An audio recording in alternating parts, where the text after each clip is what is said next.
வணக்கம். Kamala Divya TNPSC Madras high court exam தேர்வை முன்னிட்டு முக்கியமான டிஎன்பிஎஸ்சி ஜியோகிராஃபி வினாக்கள் பார்க்க போகிறோம். 20க்கு 20 மதிப்பெண் முடிந்தால் எடுத்துக்காட்டு டெஸ்ட் 1 லைக் பண்ணிவிட்டு வீடியோவை பாருங்கள். அப்போ தான் நிறைய பேருக்கு ரெக்கமெண்ட் ஆகும். அப்போ தான் நம்மளும் கண்டினியூவாக வீடியோ போடலாம்.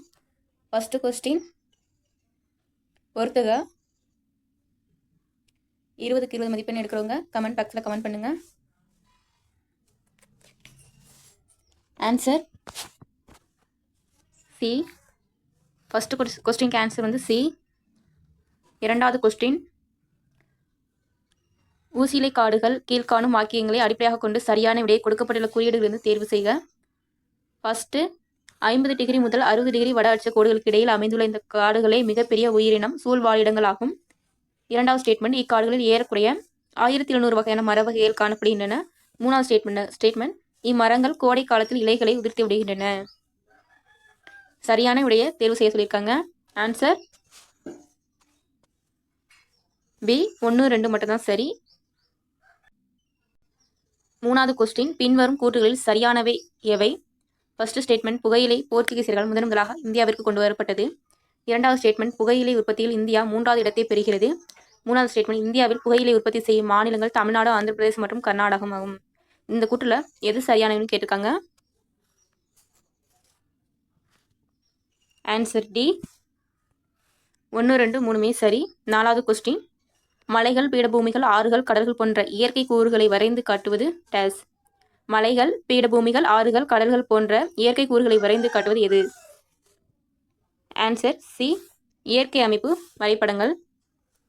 ஐந்தாவது கொஸ்டின் பின்வருவனவற்றில் புவியின் உள்ளமைப்பு பற்றிய தகவல்களை அறிய உதவும் நேரடி ஆதாரம் எதுன்னு கேட்குறாங்க. புவியோட உள்ளமைப்பு பற்றிய தகவல்களை அறிய உதவும் நேரடி ஆதாரம் எது? ஆன்சர் சி எரிமலைகள். ஆறாவது கொஸ்டின் சொட்டு நீர் பாசனத்தை முழு திறனுடன் பயன்படுத்தும் நாடு எது? சொட்டு நீர் பாசனத்தை முழு திறனுடன் பயன்படுத்தும் நாடு எது? Answer D Israel.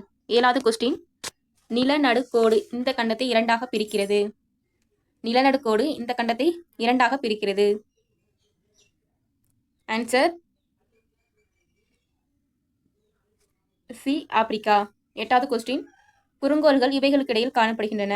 குறுங்கோள்கள் இவைகளுக்கு இடையில் காணப்படுகின்றன. ஆன்சர் டெல்லி, செவ்வாய் மற்றும் வியாழன். ஒன்பதாவது கொஸ்டின் இந்தியா எவ்வித பருவநிலை பகுதிக்கு கீழ் உள்ளது? இந்தியா எவ்வித பருவநிலை பகுதிக்கு கீழ் உள்ளது? Answer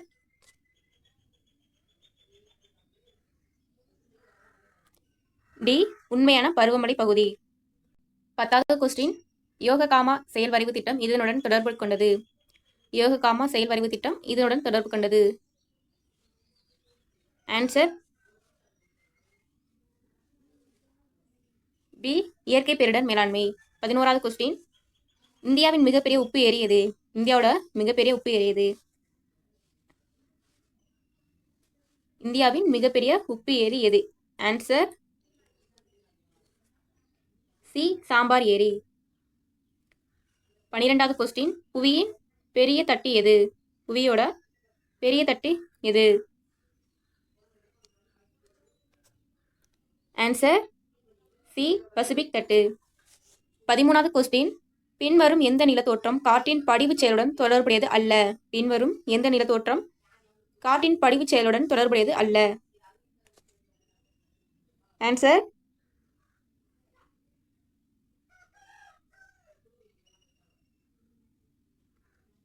answer B ட்ரம்லின்.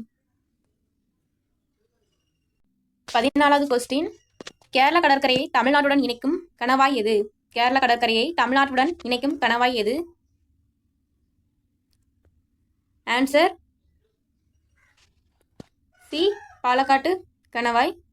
15வது கொஸ்டின் பொறுத்துக.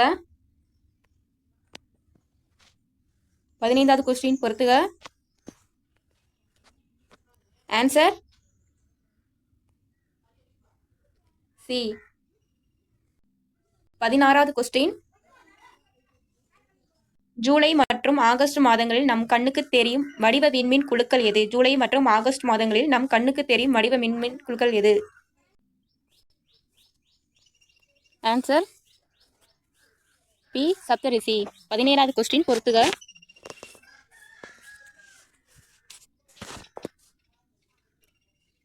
Answer A. 18வது கொஸ்டின், தீபகற்ப இந்தியாவின் நீளமான நதி எது? தீபகற்ப இந்தியாவின் நீளமான நதி எது? Answer C Godavari. 19வது கொஸ்டின், யூக்கலிப்டஸ் மரங்களின் பூர்வீகம் எது? யூக்கலிப்டஸ் மரங்களின் பூர்வீகம் எது? Answer D Australia. 20வது கொஸ்டின், 2011 மக்கள் தொகை கணக்கெடுப்பின் படி இந்தியாவில் குறைந்த மக்கள் தொகை கொண்ட மாநிலம் எது? 2011 மக்கள் தொகை கணக்கெடுப்பின் படி இந்தியாவில் குறைந்த மக்கள் தொகை கொண்ட மாநிலம் எது? Answer C Sikkim. 20க்கு 20 மதிப்பெண் எடுத்தவங்க கமெண்ட் பண்ணுங்கள், ஷேர் பண்ணுங்கள். நன்றி, வணக்கம். தமிழா டிஎன்பிஎஸ்சி.